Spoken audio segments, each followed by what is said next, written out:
The honourable member for Winnipeg North.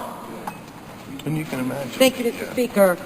I'm very pleased to be able to table a petition from a good number of constituents and other Canadians who are very concerned about the security and prosperity partnership of North America, which they say is really NAFTA on steroids. They are very concerned about this government's agenda with respect to continental integration and the lowering of standards to the very bottom of the heap, and very worried about losing valuable national programs, especially in the areas of health care. And so, Mr. Speaker, they call upon this government to stop these secret negotiations and to start acting on behalf of Canadians. The honourable member for Victoria. Thank you, Mr. Speaker. And I have a petition totaling over 500 signatures on behalf of Canadians who ask that the government respect Canada's long tradition of providing safe harbour to those fleeing militarism. The majority of Canadians did not support the war in Iraq and saw it as an illegal war. These petitioners argue, Mr. Speaker, that according to the principle of international law, soldiers have a duty, not a choice, to refuse to carry out illegal orders. They now call on the government to give war resistors sanctuary and let them stay.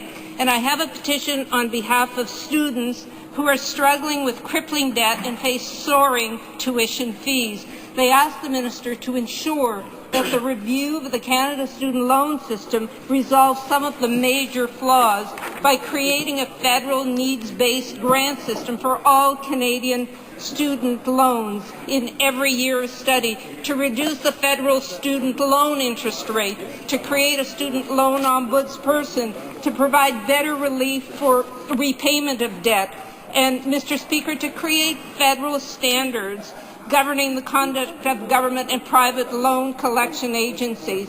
Thank you, Mr. Speaker. The Honourable Stony Creek.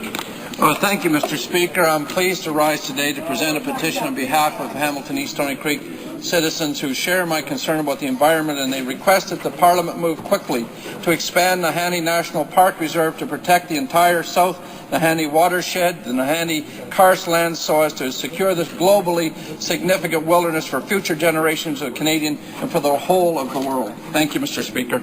The Honourable Member for Sault Ste. Marie.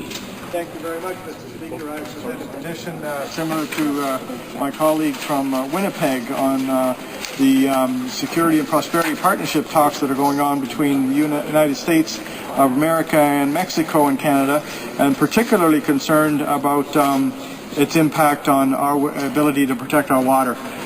We know that south of the border, folks are getting thirsty, and they're eyeing we have up here and have stewardship in a way that worries us. And if this is on the table with this Security, Prosperity and Partnership discussions, then we want to know more about it.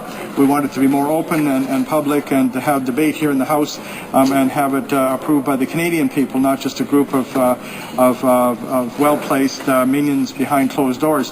This petition is signed by 150 people from across the country. Présentation de pétition. On taser use by Canadian enforcement agencies. And I have a second petition, Mr. Speaker, one in French and one in English. And this is a call to suspend the Security and Prosperity Partnership of North America on continental integration. And they petition the Government of Canada as follows: whereas the implementation of the Security and Prosperity Partnership... Order. The Honourable Member for London Fanshawe knows she can't read the petition, and when she said as follows and then begins reading, she's got a problem. It's a brief summary she's to give of the petition, and I invite her to do that. Mr. Speaker, I will paraphrase.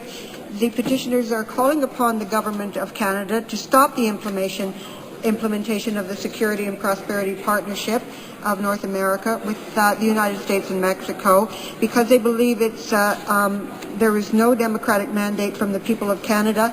There has been no parliamentary oversight, and they consider that there will be profound consequences on Canada's existence as a sovereign nation and its ability to adopt autonomous and sustainable economic, social, and environmental policies. Thank you, Mr. Speaker. We had some unique ideas that we wanted to share tonight about it.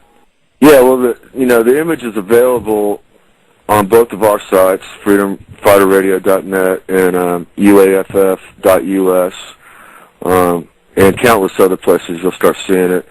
We want people to download the image, make your own stickers, print it up, upload it to your sites. We want to start seeing that, everywhere.